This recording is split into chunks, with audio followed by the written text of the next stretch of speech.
The Secrets of Doctor Who is brought to you by the Star Quest Production Network and is made possible by our many generous patrons. If you'd like to support the podcast, please visit sqpn.com/give. You're listening to The Secrets of Doctor Who, episode 251. One day, I shall come back. That's it. I've been renewed. Is when a Time Lord's body wears out, he regenerates. I'm a Time Lord. I'm not a human being. I walk in eternity. Bravehearty. Change, my dear, and it seems not a moment too soon. Unlimited rice pudding. Position healers. Wearing a bit thin. Fantastic. I am Scottish. I can complain about things. Ooh. Should be fine. Hi, I'm Dom Bettinelli, and you're listening to The Secrets of Doctor Who, where we discuss everything about the hit BBC series Doctor Who. And today we're discussing the third Doctor story, Day of the Daleks. And joining me today on the panel are Father Cory Stika. Hi, Father Cory. How's it going, Dom? Very well, thanks. And Jimmy Aiken. Hi, Jimmy. Howdy, Dom. Folks, follow The Secrets of Doctor Who in Apple Podcasts, Google Podcasts, Spotify, Stitcher, TuneIn, iHeartRadio, your favorite podcast app, or on the SQPN YouTube channel, where you should also hit the bell to get notifications. I want to tell you about another show on the SQPN network called The Catholics of Oz that features our friends from Melbourne, Australia, who talk to us about all kinds of interesting things from an Australian Catholic perspective, including often Star Trek and Doctor Who and other great sci-fi series that we talk about here. So if you like The Secrets of Doctor Who, I'm sure you'll enjoy Catholics of Oz. Find it wherever fine podcasts are found, or at sqpn.com/Oz. That's O-Z. And so let's talk about this Doctor Who story. Jimmy, can you give us a recap of what happens? So this is the third Doctor story, Day of the Daleks, and this time Doctor Who does the Terminator 12 years before Arnold Schwarzenegger's Terminator movie even comes out. The Doctor, Joe Grant, and Unit are living through a crucial moment in history in the late 20th century. Sir Reginald Styles is leading a last desperate peace mission to stop World War III from breaking out. If he fails, it will lead to a century of warfare that will kill 7/8 of humanity, allowing the Daleks to invade and seize control of the Earth in the 22nd century. The rebels of the 22nd century are determined to stop this, but their knowledge of history is a bit muddled, so they're sending people back in time to kill Sir Reginald, not realizing he's what actually is trying to stop this. One of the rebels is willing to commit suicide by blowing up the house in which the peace conference is to take place, though in actuality the explosion of the house is what touched off the Third World War. The Doctor and Joe are transported to the 22nd century, where they meet with the rebels and realize that the rebels' actions are creating a bootstrap paradox in time, and their efforts to change history are actually what lead to the century of war and the Dalek victory. So, they go back in time and make sure that Sir Reginald and the world peace delegates are safely out of the way when the rebel blows up the house, allowing the peace conference to proceed. The end.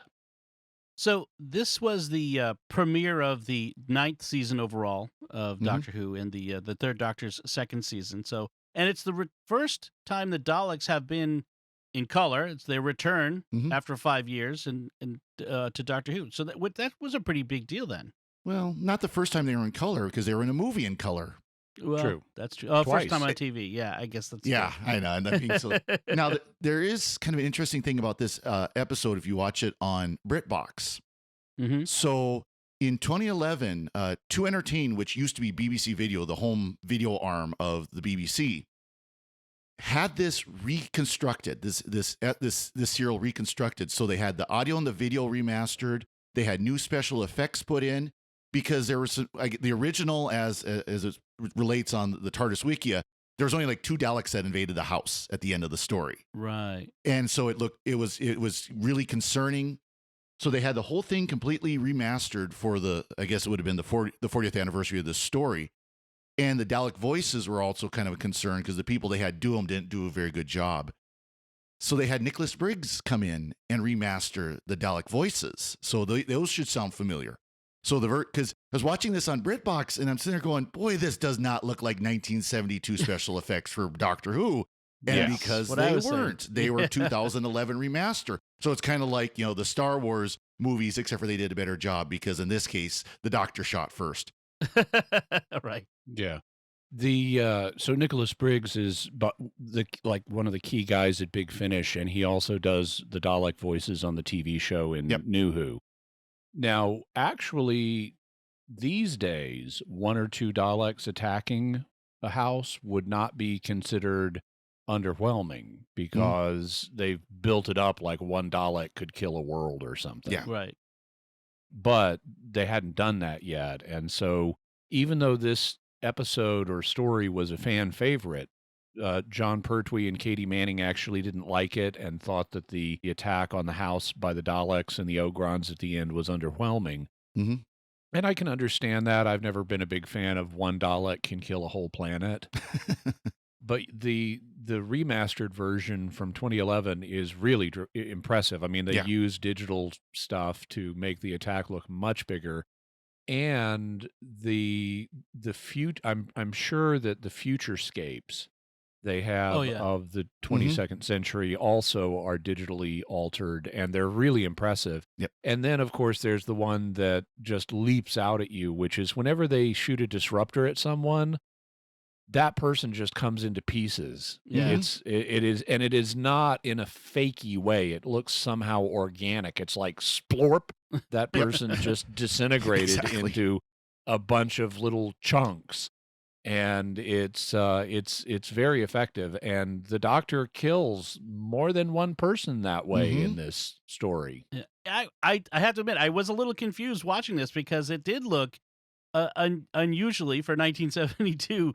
Unusually effective CGI and other stuff like that, and I'm like, wow, the actor Nicholas Briggs must really do a very good version of these guys from the 70s as Daleks. I was very confused until I went and I read, that what you were saying, Father Cory, that this was essentially, if you watch it on BritBox, you're watching the 2011 DVD version. Yeah, and there is one point where they had to make a kind of a different choice.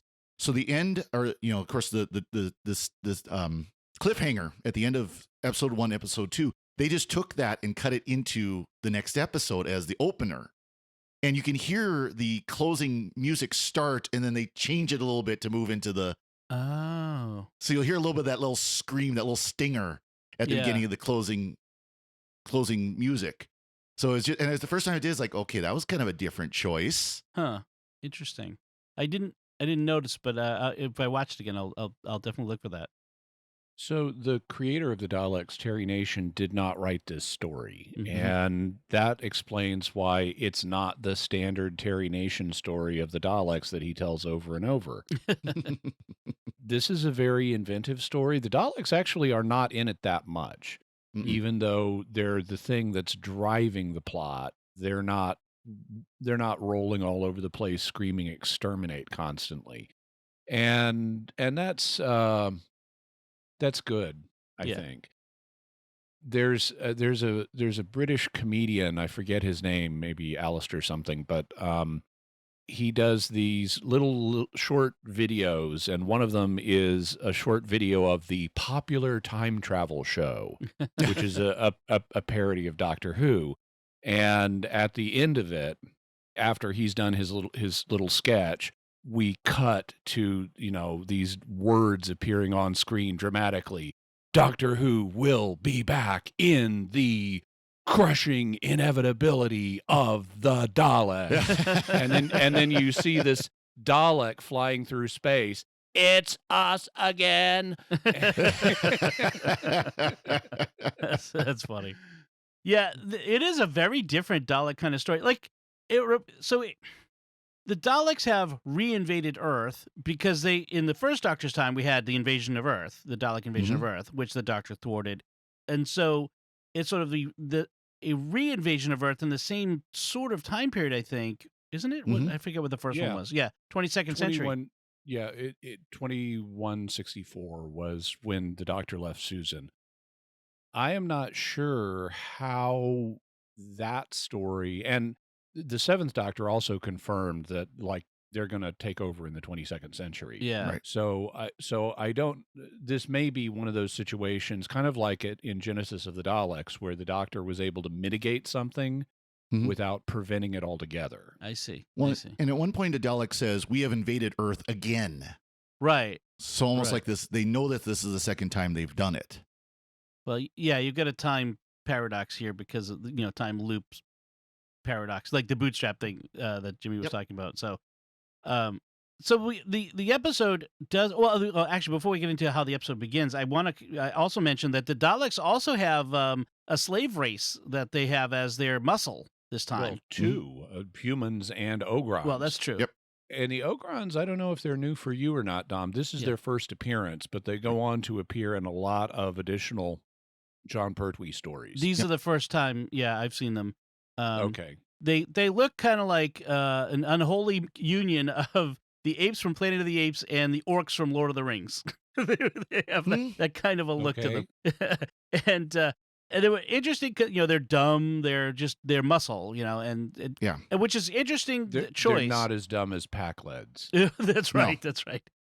It's an interesting choice to go with them instead of just having the Daleks be the physical threat, but also having these other creatures as well. So I thought that was interesting. It makes them more. They're definitely more mobile than a Dalek is, and that might have been a practicality standpoint, as we need to have villains who are more mobile than Daleks. Well, and that's a recurring thing with Daleks is, the need to create a more humanoid thing so you can have actors portraying it. Yeah. That's why I like in the 1960s Dalek stories you had the Robo-Men. Yeah. Or the Right. Dalek Men who were men under Dalek control, but they weren't like weird hybrid Dalek human beings, which we've had. I don't think is very successful. They tried that in New Who, and I didn't like it. Yeah. That and floating Daleks, because we can do that now in CGI. Yeah. Yeah. The Ogrons, though, they say that they're very loyal, and they're not as intelligent as humans, which apparently some of the humans, like one of the human leaders, the controller in the 22nd century, claims that Daleks are not as good at security or at fighting as humans are. Even though they're more physically impressive than humans are, they're not as clever, they're not as good at tacticians, things like that. But who knows how much of that is inter-slave race rivalry. Right. So as the story begins, we see the Doctor trying to get the TARDIS console under his control again. Because remember, we saw him off planet, and he explains, "Well, I only got off planet because the Time Lords got me off planet." And then something goes wrong with the console, and a second set of him and Joe appear in the doorway from a different time stream or something. I thought we were going to see them like do this from the other point of view at another point in the story, but we never got that. So it was kind of that's funny. so New Who of you. Yeah, I know. Yeah, exactly. This was just a visual gag they threw in because they had Right. to. Why? Yeah, they have no desire to be. We have to tie up all the loose ends. Just have fun with it and move on, I guess. Yep. So they're at this house, this government house. It's an estate, in a sense, from we would say in America, and called Otterley House. This is where Sir Roger Stiles is, and he has this encounter with one of the rebels, and then refuses to tell anyone about it because the guy disappears in the midst of this assassination attempt, and there's all this discussion about it being haunted, and it's very interesting. The Doctor has to show up with the Brigadier and Joe, and this guy just does not like, even though he's had this horrifying encounter, just does not want to talk about it, does not want anything to do with it. I've got business to do. You leave me alone. I thought it was very interesting how they play. I thought he'd have a bigger role in the story for one thing, but it's interesting how they played that character. A couple things to think about. One of them is they do talk about it being a haunted house, so sort of. Yeah. And for haunted house, you could virtually read base under siege, Mhm. Sure. because that's essentially what a haunted house is a base under siege. Second thing, the reason the guy vanishes is because time travel. And so this is one of the very few times in Classic Who, or even in New Who, but especially one of the very few times in Classic Who, where time travel is more than how you get to the story. It's an actual element in the story itself. That's true. That's true. Yeah, most of the time in Classic Who, now that you mention it, it's just this is how we get there. We don't do a lot of traveling around and all that sort of stuff. That's a good point. So the Doctor and Joe are going to hang out in the haunted house overnight. That's a classic trope of, if a house is haunted, you have to stay there overnight, right? And Joe is nervous. The Doctor is drinking wine and eating cheese and raiding the cellar. Doctor makes himself well at home. He finds all the good wine and the good cheese and crackers, and he's happy as can be. Having some gorgonzola. I like the scene where Captain Yates catches Sergeant Benson trying to get a little bite to eat and a drink of wine for himself, and then drinks the wine. Because he's starved. He apparently has not been allowed to eat yet. Yeah. But then Yates drinks the wine. Yeah, Rank has his privileges. Yes, RHIP. Or P. Yeah, Rank has his privileges. RHIP. Yeah. Then more of the rebels do show up and attack the Doctor, thinking he's Sir Rogers. And it's great that the Doctor fights off the future rebel without even spilling his drink. He's holding his drink, and he's got this he's doing his Venusian Aikido and holding his drink at the same time. It's very Bondian of the Doctor. Yeah. It's very awesome. And then so at one point he talks about the Blinovitch limitation effect in relation to the time travel. Yeah, this was something that they introduced. They actually did things like this a couple times, at least a couple times in the John Pertwee era, where they were trying to give on-screen explanation to fan questions. Like, how can the TARDIS be bigger on the inside than the outside? And this one is like, well, why can't you just go back and change anything you want? And, well, crossing your own timeline will trigger something called the Blinovitch limitation effect. And they don't give us a demonstration of that here, but it's meant to be an on-screen explanation for the fans to say, stop asking about that. Yeah, right. And then later we'll get more on-screen visual representations of it, because now that it has a name, the writers can play with it. Okay. And we have a fifth Doctor story coming up called Maudwin Undead, where it is a notable element in the plot. Right. I don't recall if they call it the Blinovitch limitation effect. It's effectively, that's what it is. Yeah. Also, there's a real-world counterpart that I don't know that they knew about called the Nobukovsky chronological protection principle that does something similar, at least is proposed to do something similar in real physics. But, yeah. So, when Jo accidentally transports herself to the 22nd century, which is funny in itself, the controller, who's the head human collaborator with the Daleks, he convinces Jo that he's the good guy. And I like the writing in this, because it sets up this conflict that will happen later where, although they don't play it out as much as they could, but it sets up this conflict where the Doctor knows that the future human collaborators are bad, and Jo doesn't. And there's a moment of confusion. They could have done more with that. I think they just ran out of plot space for it. But it is interesting that he plays it that way. Yeah, they also, and they definitely ran out of time in this. There is another scene, because the previous appearance of the Daleks was Evil of the Daleks with Patrick Troughton, where they had killed them off. And that was meant to be the end of, we're not going to do the Daleks on Doctor Who anymore. And now it's 5 years later, they're bringing them back.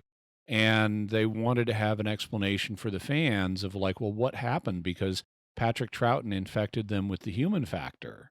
And they were stopping to be such bad guys, and they killed each other off as a result. And they had a scene that they, I guess, filmed. I gather they filmed it, but it had to be cut for time, where they explained that the Daleks that had been infected with the human factor have been exterminated. And so that's why we're back. Okay. Okay. Yeah, we did watch that one. That's the one where Victoria joins the second Doctor. Yep. And we should mention, too, that this is a 4-parter, but it's a 4-parter that moves. It there's, does. There's very little downtime in this serial. I sat down to watch, like I was going to watch a couple one night and the other two the next night, and I watched it all in one go because it just it moved, which is so great. You could understand where they had a lot of stuff that they might have wanted to put in there, but they didn't have room because they had it pretty full of other good stuff. And speaking of the controller tricking Joe, he tries to do the same thing to the Doctor when he gets captured in the 22nd century. But the Doctor isn't tricked because he's seen the prison factories. He gets captured while he's in, watching the humans being treated like chattel and exterminated and that sort of thing. So he's also been beaten up by the Daleks, Ogrons, and seen a Dalek. And so it's like, okay, how much more evidence do I need? Seen a Dalek, right? Beaten up by Ogrons in the service of the Daleks, and human slave labor factory farm. I wonder who I can trust here. Yeah, right. Speaking of the Ogrons, the Doctor, I noticed, doesn't hesitate to use the disintegrating ray gun on the Ogrons. Twice. Splorp in rapid succession. Yes, 2 rounds rapid. Yeah. So, this is not a Doctor who hesitates. The other thing is something which the third Doctor always manages to do is find a vehicle to race away on. He finds a Jeep at one point. He gets a tricycle, like a motor trike at another point. The old three-wheel ATVs that you haven't seen in years. It was great to see one. Although the 3-wheeler chase was kind of comical since the Ogrons were literally running faster than the 3-wheeler. Yeah. Like this isn't much of it. The suspense here is not all that great. The 3-wheeler did have 2 people on it, though. It had both the Doctor and Joe. Yeah, it did. Yep. It did. They were fairly quickly surrounded and captured. There is an interesting moment where we have the controller trying to justify himself to the Doctor about, I saved lives by mediating the worst of the Dalek initiatives. And this is a classic sort of quizzling collaborator justification. And the doctor calls him out as, you're a quisling from a family of quislings, because he says they've been in the service of the Daleks for several generations. We should explain who Quisling was, because lots of people are not going to know that. Quisling was a real guy from Norway, and his name was Vidkun Quisling. He came to prominence during World War II, and basically he was a Norwegian activist and political leader who kind of became the head of a Nazi puppet government there. And so because he ended up heading the Nazi puppet government in Norway, he has gone down in history as a traitor. And so later in the 20th century, people tend not to remember him today, but later in the 20th century, if you called someone a quisling, it meant you're a traitor to your people. Right. Yeah. Sort of like the French collaborationist government, the Vichy France, or Neville Chamberlain, the British Prime Minister who declared, "We will have peace in our time," and then World War II broke although out. He wasn't a traitor. I mean, he's not perceived as a traitor, just as a fool. Right. Yeah. So, but someone like a traitor would be here in America. Benedict Arnold is perceived as a traitor. Right. Oh, you're a Benedict Arnold, and so this controller, who is nameless, by the way, we never get a name, which is interesting. Well, you don't need a name, apparently, when you are that shiny. Makeup was interesting. Yeah. For the 22nd century people, haute couture is wearing, no matter what sex you are, wearing silver nail polish. Right. And having some kind of sparkly pancake makeup grease all over your face. Yeah. I guess to make you look more metallic and thus more like the master race. I mean, it would be an interesting, subtle statement they're making in the makeup and costuming is that the collaborators tend to want to look like their masters. I didn't think of it as wanting to look like the Daleks. I just thought they're wanting to look futuristic. I guess, yeah. But wow, everyone in at least all, maybe not the rebels, but all of the non-rebels in the future are really ridiculously shiny. Yeah. Well, I was going to say, the rebels weren't wearing that kind of makeup. They looked, pretty ordinary as far as that's concerned. And I'm sure it was done as a conscious choice of separating out the collaborators, those who were working with the Daleks versus those who were fighting against them. So, Jimmy, you mentioned in your recap that this is essentially the plot of, I think, The Terminator. I think in fact, if to be like Terminator 2, where the Terminator comes back to kill the doctor who, or to what was it, to stop them from killing the doctor who creates Skynet, or something along those lines. And it is interesting, like this idea of people like rebels from the future against a mechanized race or mechanized overlord coming back to kill or to stop them killing, depending on which Terminator movie you're talking about. And then the mechanized race sends back its, somewhat human-looking machine or servant. It is fascinating. I wonder how much it was the Terminator was inspired by Doctor Who, perhaps. I mean, it's not an obvious story, is it? I mean, if you're going to do a time travel story set in the present, and you can either travel to another time, or you can have another time travel here. Right. And if another time travels here, and it's just, oh yeah, we're doing a historical mission. Okay, big deal. How does that interest me in the present? True. So you need to create drama involving the other time, and having someone from the future coming here to stop a nightmare future is a logical development. But yeah, I had it in my notes. This is kind of a reversed version of the Terminator, where you have the humans coming back to stop the setup of the machine empire. Whereas in the original Terminator, you have a machine coming back to stop the humans from overthrowing the machine empire in the future. Right.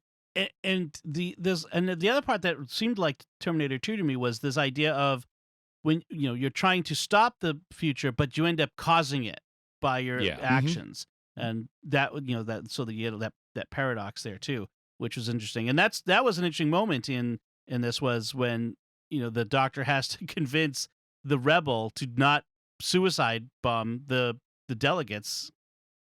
Yeah, and that doesn't go so well. The rebel, his name is Shura. Right. He's the one that gets left in the 20th century. And he's got this Dalekanium explosive, which is the only kind of explosive. It's something they stole from the Daleks, and it's the only thing that will affect them, that'll get through their defensive shell. So his plan is to destroy Audley House with the Daleks in it. And originally, in the original timeline, it was going to have all the delegates in it too.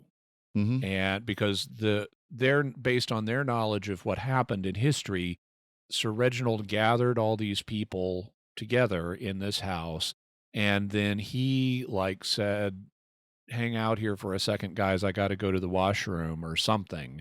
And then there was this explosion that killed them all, and that's what started World War III. And it was perceived that this was just something, he was essentially eliminating competition. He wanted to take power himself. And none of that's true. And I can understand Shura not knowing that Reginald's motives are actually pure. Based on his education in the 22nd century, he has this idea Reginald is a rat that he's been brought up with. And so I understand why he would want to kill Reginald. But as soon as you realize I'm in the house and the peace delegates are upstairs and I have a Dalekanium bomb, yeah, maybe I shouldn't use it. Right. Maybe that's where the explosion came from that started the war. And so I had in my notes, Shura should have had a better briefing on how the war started. He surely did. Surely should have. Well, give him his credit, though. I mean, at that moment, he probably wasn't exactly thinking straight either, though. He just knew, here's my last chance to take out this traitor, and... Yeah, I want my time travel agents thinking constantly. These are military people. They don't always think straight. Yeah, just following orders. The interesting thing is the how they have the controller story end, which is he eventually realizes that the Doctor can stop it all from happening and facilitates it. That it's he redeems himself in a little way anyway from what he's done. And they set that up earlier where the Daleks are giving him orders that are basically impossible to fulfill for we want, 10% more production out of this facility in the next work period. And he realizes there's no way to do that. And we start to see him take agency behind their backs. He's talking to his assistant ladies who are just as shiny as he is, telling them, I want you to bring me the production numbers personally because I want to see them. And you can tell he's starting to have second thoughts about serving the Daleks. Yeah, right. So, Father Cory, any final notes on this episode? I kind of get a kick out of how, they've got this canal. Britain's got lots of, canals that they can go down their boats and everything on. And with a railroad bridge over the top of it, and there's a tunnel. And of course, you think that tunnel would be just through the bridge. Oh, no, it's got this sprawling network of tunnels underneath the railroad tracks, I guess. It's kind of that's kind of an interesting choice for how they get into it. But I suppose it, what was available, at least as far as the on-site filming. Yep. And then there's a point where when Jo first gets zapped to the 22nd century, she's talking to the controller and saying where, he asks her to, of course, out of concern for her and not actually trying to figure out where, where the rebels are. Oh, when and where exactly do you come from? And she says about this house and you've already told me the year, but what date was it? And of course, they don't actually say the year because this is the unit somewhere in the somewhat immediate future, but we don't exactly know when, but it's close enough to 1972 type dating. Yes, true. Jimmy, anything? So we have another mention of Jo's escapology when she and the Doctor are tied up and she gets to use her escape skills to help the Doctor out. Also, this time, the Daleks, instead of wanting to put a motor in the Earth's core so they can drive the Earth around the galaxy, the Daleks just want to mine it for minerals. And so that's what they're doing. They're using it to fund their expansion into the galaxy or provide the material for their expansion into the galaxy by mining the Earth dry. And this episode has a stinger where Sir Reginald is talking to the Doctor and Jo, and he's thanking the Doctor for saving the delegates because now the peace conference can go forward. And of course, this is back during the Cold War when they're filming this. I mean, nuclear war is an ongoing big concern on the public's mind. And so at the end of the episode, they don't tell us that the peace conference has succeeded in averting a war, but they're playing on public fears at the time. And the Doctor, the last line in the story is the Doctor turns to Sir Reginald and is urging him to go on with the peace conference. And he says, "We all know what is at stake." Right. Right. And wham, that's the end. So we've got our anti-war, give peace a chance message, which is great. And they've noticed how much better they did it here than in Orphan 55. Yes. They could have done the same thing in Orphan 55 where they didn't give us a shrieking monster cutaway as the stinger. They just had a line of dialogue of we all know what's at stake if things don't change. And it was so much better. They made their political point. That's all fine. And they did it in a way that was not absolutely ridiculously over the top, obvious, and stupid. They didn't spray paint it on our screens. Yeah. That's a good point. That is a good point. All right. I think that should do it for Day of the Daleks. We should wrap things up here, but I want to take a moment to thank our patrons who make it possible for us to create the Secrets of Doctor Who, including Ned G, Chris G, James L, Lee H, and Drew M. Their generous donations at sqpn.com/give make it possible for us to continue the Secrets of Doctor Who and all the shows at StarQuest. You can join them by visiting sqpn.com/give. And we'd also like to thank Victor Lambs, who edits the show for us every week. So that's it from us. We'd love to hear what you think of this Third Doctor story, The Day of the Daleks.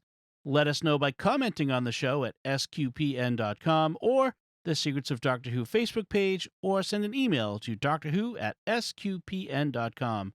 We'll be back next time when we'll be, coincidentally, speaking of Cold Wars, be discussing the 11th Doctor story, Cold War. Until then, Jimmy Aiken, thank you for joining me and sharing the secrets of Doctor Who. Thanks, Tom. Father Cory Stika, thank you as well. Thank you, Dom. And once again, I'm Dom Bettinelli. Thank you for listening to the Secrets of Doctor Who on StarQuest. And remember, rank has its privileges. Right. This is going to be fun.